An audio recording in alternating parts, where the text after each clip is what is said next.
እስከ 1 ሚሊዮን ብር ድረስ ያለ ማስያዣ በስልካችሁ ብቻ ብድር መበደር ትችላላችሁ የሚሉ ብዙ ዩቲዩብ ላይ የሚለቀቁ እንደዚሁም በሶሻል ሚዲያ ላይ የሚዘዋወሩ ቪዲዮዎችን አያለሁ።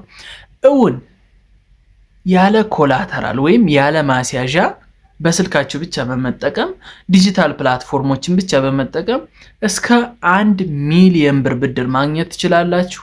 መልሱን በዚህ ቪዲዮ በትክክል መልስላችኋለሁ። ትክክለኛ የቢዝነስ ኢንፎርሜሽኖችን ብቻ ማቀርብበት የዩቲዩብ ቻናል ነው። ሰብስክራይብ በፍጹም እንዳይረሳ፣ ቪዲዮ ላይክ ማድረግ እንዳትረሱ፣ እንዲሁም ሼር አድርጉ ለጓደኞቻችሁ። እንዲሁም የቢዝነስ ሐሳብና ቢዝነስ ኢንፎርሜሽኖች ላይ ኢንተረስትድ ለሆኑ ሰዎች ሁሉ ሼር አድርጉልኝ።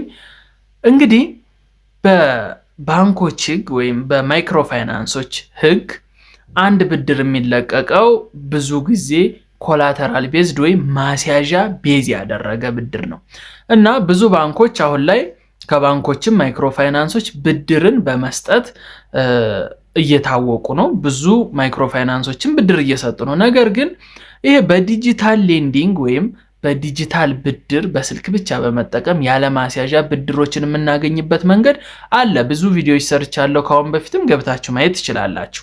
እኔ የሰሯቸው ትክክለኛና ተገቢ የሆኑ ቴስትም አድርገው ኮሜንት ላይ የሚያስቀምጡትን ሐሳብ ማየት ትችላላችሁ። በትክክለኛ መንገድ ብድር የሚያገኙበትን መንገድ ብቻ ነው ያሳየሁት። ነገር ግን ብዙ ዩቲዩብ ቻናል ላይ ወይም ሶሻል ሚዲያ ላይ እስከ 1 ሚሊዮን ብር ያለ ማስያዣ ብድር ማግኘት የምትችሉበት የብድር አማራጭ አሁን ላይ በትክክል ኢምፕሊመንት የተደረገ ወደ ተግባር የገባ ምንም አይነት የብድር ፕላትፎርም የለም። ከፍተኛ የብድር መጠን አሁን ላይ የሰጠውና በትክክል እየሰጠ ያለው ንግድ ባንክ እስከ 150 ሺህ ብር ያለ ማስያዣ ደሞዝን ብቻ ቤዝ ያደረገ እየሰጠ ነው። ትክክለኛው ኢንፎርሜሽን ያለ ማስያዣ ያለ ኮላተራል እስከ 150 ሺህ ብር ብቻ እየሰጠ ያለው ንግድ ባንክ ነው። ከዛ ውጭ ያሉት የዲጂታል አማራጭ ሌንዲንጎች ወይም ብድሮች በጣም ከበዛ 50 ሺህ፣ 60 ሺህ፣ 70 ሺህ ድረስ ነው ያሉት። አሁን ላይ ባለው ማርኬት አሁን ላይ ያለው ሪያሊቲ እውነታው ይሄ ነው።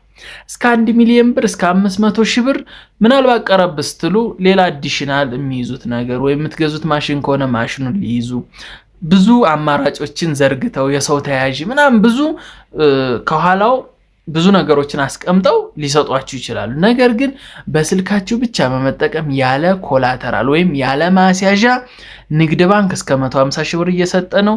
ሌሎች የዲጂታል ሌንዲንግ አማራጮች ደግሞ እኔ እንዳሳየኋችሁ ካሁን በፊት እስከ 30 ሺህ እስከ 50 ሺህ የሚሰጡ የብድር አማራጮች አሉ። እነሱ ላይ አጥብቄ እሰራለሁ። ቴስት አድርጌ በትክክል ተበድሬ ቼክ አድርጌ ነው በዚህ ዩቲዩብ ቻናል ላይ ማስተላለፈው። ባለፈው የድጋፍ ማይክሮ ፋይናንስን ብድር ሰርቼላችኋለሁ፣ ገብታችሁ ማየት ትችላላችሁ። 26 ሺህ ብር ዊዝን ኤደይ በቀን ነው የሰጡኝ። በአንድ ቀን ውስጥ ያለምንም ማስያዣ ያለ ኮላተራል ነው የተበደርኩትና እንደዚህ አይነት አማራጮች ትክክለኛ የብድር አማራጮችን ትክክለኛ የፋይናንስ ኢንፎርሜሽኖችን ብቻ ማቀርብበት የዩቲዩብ ቻናል ነው። ሰብስክራይብ በፍጹም እንዳይረሳ። ቁም ነገር ብቻ ከፈለጋችሁ እዚህ ዩቲዩብ ቻናል ላይ ትቆያላችሁ ማለት ነው። ሌሎች ቪዲዮዎችን እየጋበዝኳችሁ በቀጣይ በአዲስ የቁም ነገርና የፋይናንስ ኢንፎርሜሽን እመለሳለሁ።